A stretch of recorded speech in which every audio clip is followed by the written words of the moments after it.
ಸ್ನೇಹಿತರೆ, ಡೆಲ್ಲಿ ವಿರುದ್ಧ ಅಂತಿಮ ಓವರ್ನಲ್ಲಿ ಪಂದ್ಯವನ್ನು ಸೋತ ನಂತರ ಕೋಪಗೊಂಡ ರೋಹಿತ್ ಶರ್ಮಾ ಅವರು ಹಾರ್ದಿಕ್ ಪಾಂಡ್ಯ ಒಬ್ಬ ಕಳಪೆಯಾದ ನಾಯಕ ಎಂದು ಹೇಳಿ ನೀಡಿದರು ಶಾಕಿಂಗ್ ಹೇಳಿಕೆ. ಪಾಂಡ್ಯ ಬಗ್ಗೆ ರೋಹಿತ್ ಶರ್ಮಾ ಅವರು ಹೇಳಿದ್ದನ್ನು ಕೇಳಿದರೆ ನೀವು ಕೂಡ ಶಾಕ್ ಆಗ್ತೀರಾ. ಹಾಗಾದರೆ ಇದರ ಸಂಪೂರ್ಣ ಮಾಹಿತಿ ಏನು ಎಂಬುದನ್ನು ಈ ವಿಡಿಯೋದಲ್ಲಿ ತಿಳಿಸುತ್ತೇವೆ. ಆದರೆ ಅದಕ್ಕೂ ಮುನ್ನ ನಿಮ್ಮ ಪ್ರಕಾರ ಹಾರ್ದಿಕ್ ಪಾಂಡ್ಯ ಮತ್ತು ರೋಹಿತ್ ಶರ್ಮಾನಲ್ಲಿ ಯಾರು ಒಬ್ಬ ಉತ್ತಮವಾದ ನಾಯಕ ಎಂದು ಕಮೆಂಟ್ ಮಾಡುವ ಮೂಲಕ ತಿಳಿಸಿ.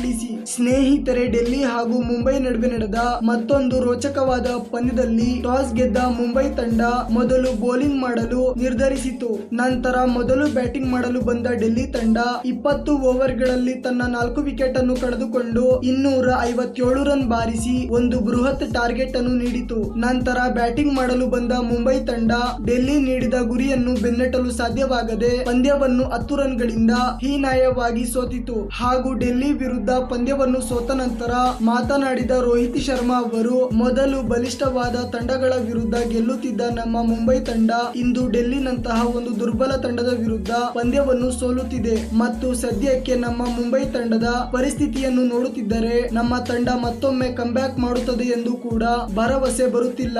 ಏಕೆಂದರೆ ನನ್ನ ನಾಯಕತ್ವದ ಅಂಡರ್ ನಲ್ಲಿ ಮುಂಬೈ ತಂಡದಲ್ಲಿದ್ದ ಒಗ್ಗಟ್ಟು ಹಾಗೂ ಹೇಗಾದರೂ ಮಾಡಿ ಪಂದ್ಯವನ್ನು ಗೆಲ್ಲಿಸಬೇಕೆಂಬ ಜೋಶ್ ಆಟಗಾರರಲ್ಲಿ ಕಾಣಿಸುತ್ತಿಲ್ಲ. ಇಂದು ನಮ್ಮ ತಂಡದ ಓಪನರ್ ಗಳ ಬ್ಯಾಟಿಂಗ್ ಅಷ್ಟು ಉತ್ತಮವಾಗಿ ಇರಲಿಲ್ಲ ಎಂದು ನಾನು ಕೂಡ ಒಪ್ಪಿಕೊಳ್ಳುತ್ತೇನೆ.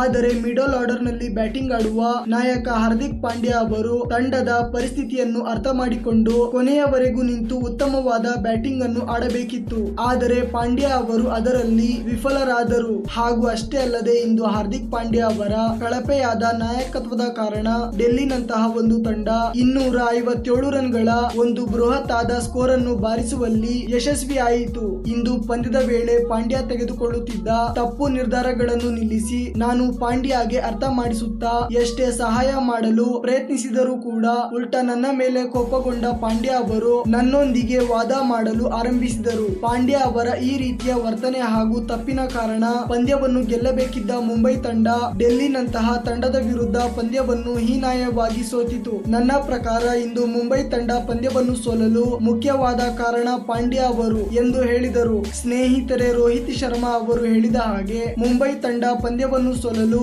ಹಾರ್ದಿಕ್ ಪಾಂಡ್ಯ ಕಾರಣನ ಎಸ್ ಅಥವಾ ನೋ ಎಂದು ಕಮೆಂಟ್ ಮಾಡುವ ಮೂಲಕ ತಿಳಿಸಿ.